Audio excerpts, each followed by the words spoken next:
हरे कृष्णा। आप सभी वैष्णव भक्तों को सादर प्रणाम है। तो अमालकी एकादशी महामहोत्सव की जय। आप सभी को अमालकी एकादशी, रंग भरी एकादशी की बहुत बहुत शुभकामनाएं। हम श्रवण करेंगे एकादशी की कथा। अमालकी एकादशी, रंग भरी एकादशी, जिसे अमालकी के नाम से भी जाना जाता है। फाल्गुन मास की शुक्ल पक्ष की एकादशी तिथि के दिन रंग भरी एकादशी अमालकी एकादशी का व्रत किया जाता है। मान्यता है कि इस दिन शादी के बाद पहली बार भगवान शिव माता पार्वती को लेकर काशी आए थे। इसीलिए इस दिन रंग भरी एकादशी कथा का पाठ करने से व्यक्ति की सभी मनोकामनाएं पूर्ण होती हैं। तो रंग भरी एकादशी इसलिए भी कहा जाता है क्योंकि शिवरात्रि के बाद में भगवान शिव और माता पार्वती को लेकर प्रथम बार काशी में आए थे। तो इसलिए इस एकादशी को रंग भरी एकादशी कहा जाता है और इसको श्रवण करने से सभी मनोकामनाएं पूर्ण होती हैं। तो युधिष्ठिर ने कहा, श्री कृष्ण, अब फाल्गुन शुक्ल पक्ष की एकादशी का नाम और महात्म्य बताने की कृपा कीजिए। भगवान श्री कृष्ण बोले, महाभाग धर्म नंदन, सुनो, तुम्हें इस समय वह प्रसंग सुनाता हूँ जिसे राजा मानधाता के पूछने पर महात्मा वशिष्ठ ने कहा था। फाल्गुन शुक्ल पक्ष को एकादशी का नाम अमालकी है। इसका पवित्र व्रत विष्णु लोक की प्राप्ति कराने वाला है। मानधाता ने पूछा, द्विज श्रेष्ठ, यह अमालकी कब उत्पन्न हुई, मुझे बताइए।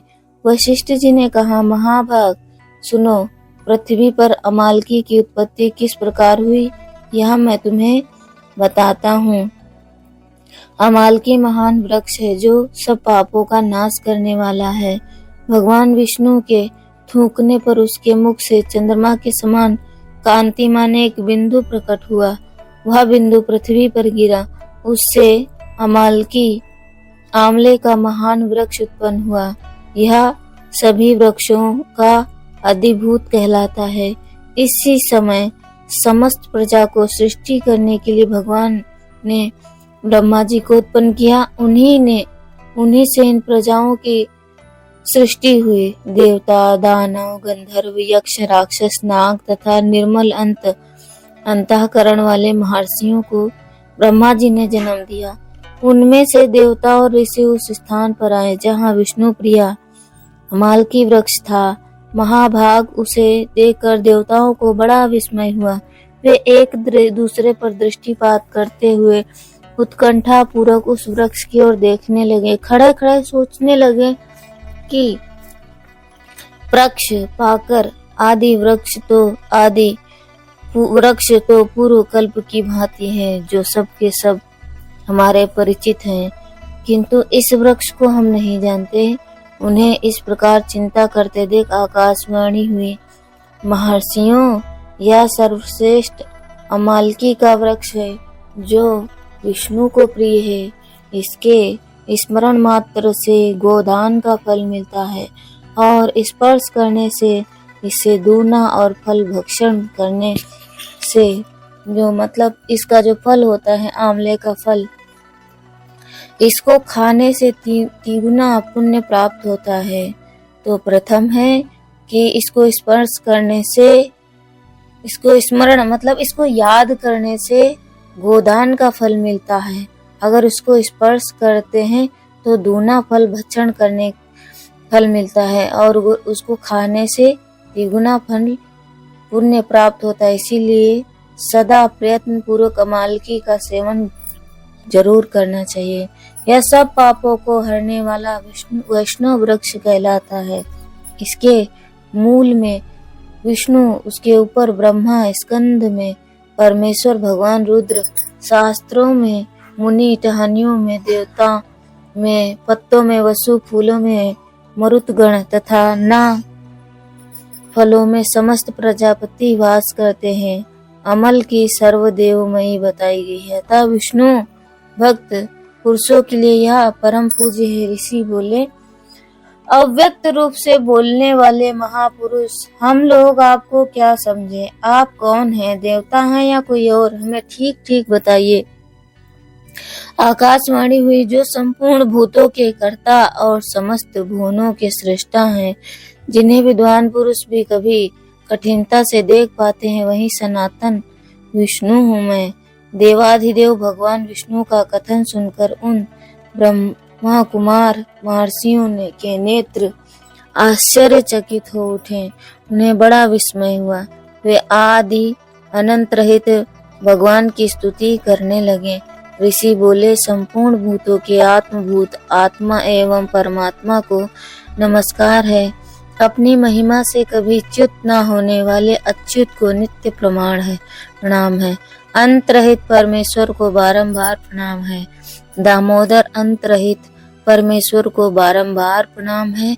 दामोदर कवि सर्वज्ञ और यज्ञेश्वर को नमस्कार। मायापते आपको प्रणाम है।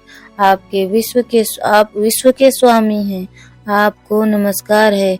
ऋषियों की इस प्रकार स्तुति करने पर भगवान श्री हरि संतुष्ट हुए और बोले, महर्षियों, तुम्हें कौन सा अभिष्ट वरदान दूं? ऋषि बोले, भगवान, यदि आप संतुष्ट हैं तो हम लोगों के हित के लिए कोई ऐसा व्रत बताइए जो स्वर्ग और मोक्ष रूपी फल प्रदान करने वाला हो।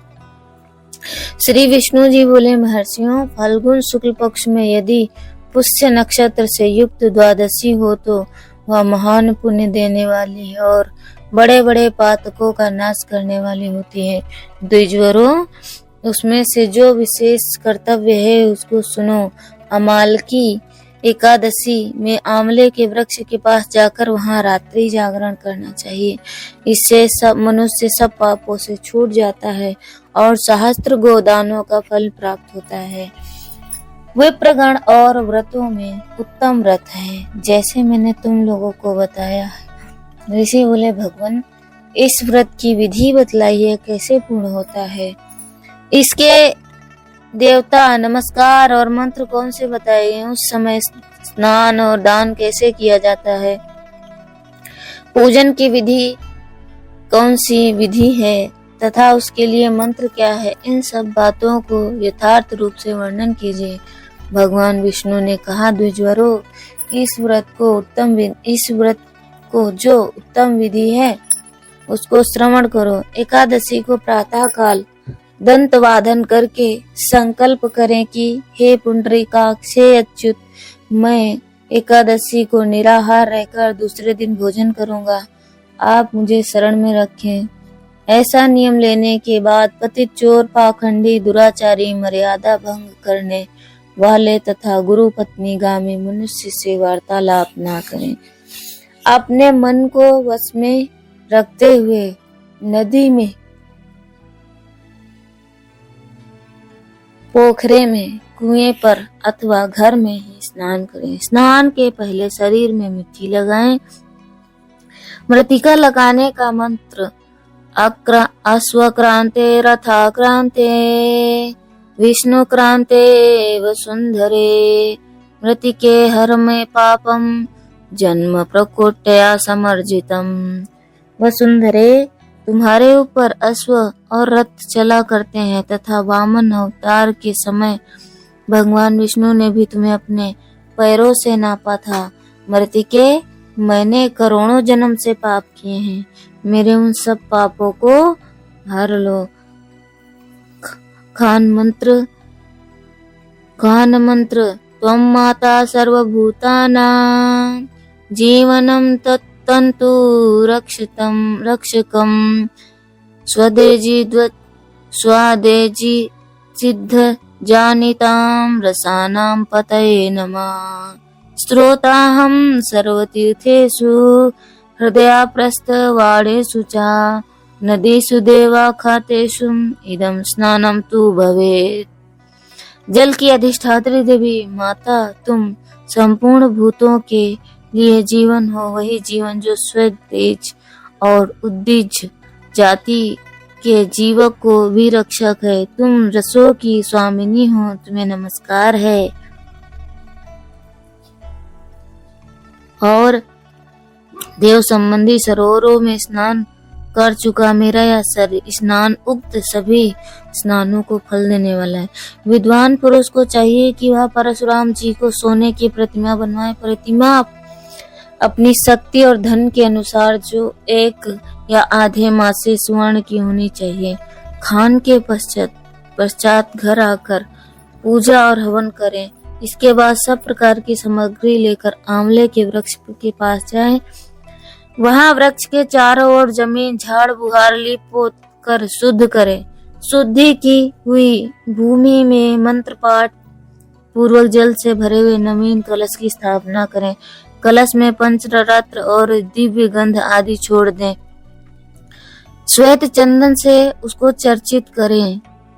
कंठ में फूल की माला पहनाएं। सब प्रकार से धूप सुगंध फैलाएं। जलते दीपक की श्रेणी सजाकर रखें। तात्पर्य है कि सब ओर से सुंदर एवं मनोहर दृश्य उपस्थित करें। पूजा के लिए नवीन छाता पूजा के लिए नवीन नया छाता, जूता और वस्त्र भी मंगाकर रखें। कलश के ऊपर एक पात्र रखें। उसे दिव्य लाजो खीलों से भर दें। फिर उस पर स्वर्ण में परशुराम जी की स्थापना करें। विशोकाय नमः कहकर उनके चरण में विश्वरूपेण नमः से दोनों घुटनों की, उग्राय नमः से जांघों की, दामोदराय नमः से कटिभाग की, पद्मनाभाय नमः से उदर की, श्री वत्स धारणे नमः से वक्ष स्थल की, चाकृणे नमः से बाई बाह की, गादिने नमः में दाहिनी बाह की, वैकुंठाय नमः से कंठ की,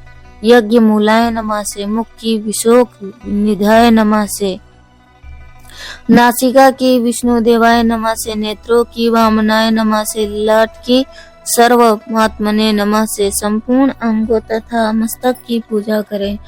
यही पूजा के मंत्र हैं। तदनंतर भक्ति युक्त चित्त से शुद्ध फलों के द्वारा देवाधिदेव परशुराम जी को आर्घ्य प्रदान करें। आर्घ्य का मंत्र इस प्रकार है।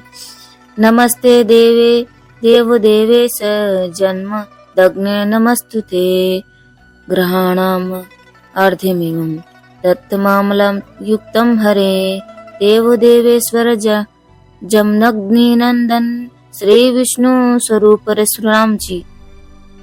देवेश्वर जमदग्नि नंदन श्री विष्णु स्वरूप परशुराम जी, आपको नमस्कार है। नमस्कार है परशुराम जी, आपको नमस्कार है। नमस्कार है।